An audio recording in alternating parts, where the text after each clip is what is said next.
উপস্থিত হয়েছি পূর্ব রেলের সদর দপ্তর ফেয়ারলি প্লেস। এবং এই ফেয়ারলি প্লেস আপনারা সবাই জানেন যে ইস্টার্ন রেলের এই যে আভিজাত্যপূর্ণ রেল কাউন্টার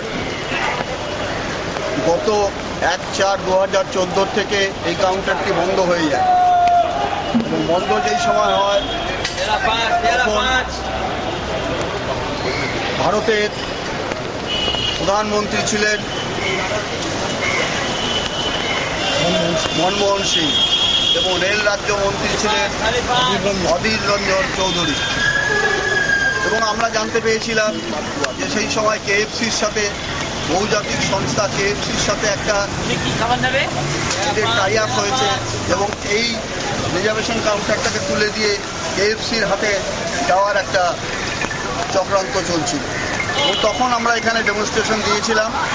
এবং আমরা সেই সময় যখন ডেমনস্ট্রেশন দিয়েছিলাম তখন আমাদের সাথে আমাদের লড়াকু নেতা এবং পশ্চিমবাংলার ভারতীয় জনতা পার্টির সভাপতি রাহুল সিনহাও ছিলেন। পরবর্তীকালে আপনারা জানেন 2014 মের পরে আমরা সারা ভারতবর্ষে 282টা সিট নিয়ে আমরা আমাদের দিল্লির মসনদে আসি। এবং সেই সময় থেকে আমাদের মাথায় ছিল যে ফেয়ারলি প্লেসটাকে কী করে বাঁচানো যায়। এবং এখানে যে ফুটপাতে হাজার হাজার লোক প্রতিদিন কেনাবেচা করেন এবং এই যে হাজার হাজার লোক টিকিটের জন্য ফেয়ারলিতে এসে ফিরে যাচ্ছেন, এটা আমরা রেল মন্ত্রকের কানে দেই এবং রেল মন্ত্রক আমাদের সাথে বসেন এবং রেল মন্ত্রক যথারীতি আমাদেরকে চিঠি দেন। এবং পরবর্তীকালে রেল মন্ত্রক যখন ডেকে পাঠায় ওখানে দেখবেন একটা চিঠি আমরা দিয়েছি ভারতীয় জনতা মজদুর মোর্চার ভাইস প্রেসিডেন্টকে, রেলমন্ত্রী রেল রাজ্যমন্ত্রী সিনহা সাহেব ডেকে এটা নিয়ে আলোচনা করেন এবং আমরা ফার্দার এটাকে চালু করার জন্য আমরা আপিল করি এবং কেএফসি যাতে কোনোভাবে না নিতে পারে, কেএফসির হাতে যেন তুলে না দেওয়া হয়, রেলের এত ঐতিহ্যবাহী এই জায়গাটা, সেটা নিয়ে আমাদের লড়াই চলতে থাকে। তো আজকে একটা সুখবর বলছি, সেটা হচ্ছে যে কেএফসির হাতে ফেয়ারলি প্লেস যাচ্ছে না, এটা আমাদের মন্ত্রী জানিয়ে দিয়েছে। এবং এখানে আমরা মন্ত্রীর কাছে অ্যাপিল করেছি যে অন্তত পক্ষে 4টে কাউন্টার এখানে খোলা হোক, একটি সিনিয়র সিটিজেনের জন্য, একটি হ্যান্ডিক্রাফট ও একটি জেনারেল ও একটি মহিলার জন্য। এটা মন্ত্রী আমাদের জানিয়েছেন, বিবেচনা করে দেখছেন।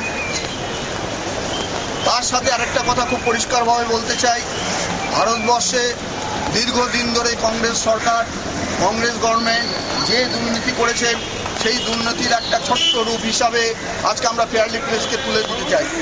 কারণ সেই সময় তৎকালীনই 1/4/14 সেই সময় রেল রাজ্যমন্ত্রী অধীর রঞ্জন চৌধুরী, ওনার ইঙ্গিতেই এখানে কেএফসির কথা উঠেছিল এবং উনি চেয়েছিলেন কেএফসির হাতে এটা তুলে দিতে।